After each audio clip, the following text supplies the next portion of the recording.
তোমাকে অনেক অনেক অনেক অনেক ধন্যবাদ। তুমি আমাকে পড়াশোনার হাত থেকে বাঁচাই দিছো, তার উপরে তুমি এত সুন্দর হিরোর মতো একটা স্বামী দিছো। তুমি আমাকে দোয়া করে দাও আমি যেন সব সময় আমার স্বামী আর শাশুড়ির সেবা যত্ন করতে পারি আর তাদেরকে মজার মজার রান্না করে খাওয়াতে পারি। আমিন।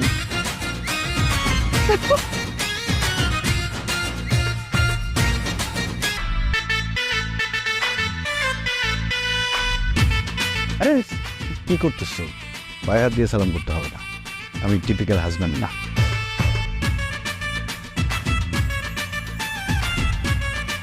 জামা কাপড় খুলতেছেন কেন? কারণ ভারী জামা কাপড় আমার পছন্দ নেই। তুমিও খুলো, চল ফ্রেশ হয়ে চেঞ্জ করে আসো। ওয়াশরুমে ছিল না, আপনি প্রথম আপনি শেষ। কি? আমি কখন এর আগে প্রেম করিনি। বাহ, এই জন্য তোমার জন্য আমি সব করি। শোনো, 1 মাস পর তোমার পরীক্ষা না, এখন পড়াশোনা করতে হবে।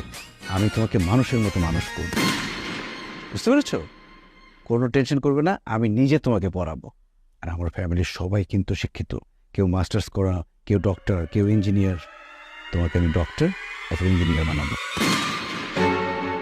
পিঙ্কি, এই পিঙ্কি, এই কি হলো?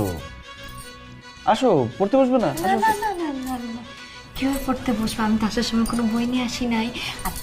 আজকে মেয়ে তো ফিট খাওয়ার অভ্যাস আছে। শোনো, তাড়াতাড়ি আসো, পড়তে বসতে হবে। আসো আসো আসো আসো আসো।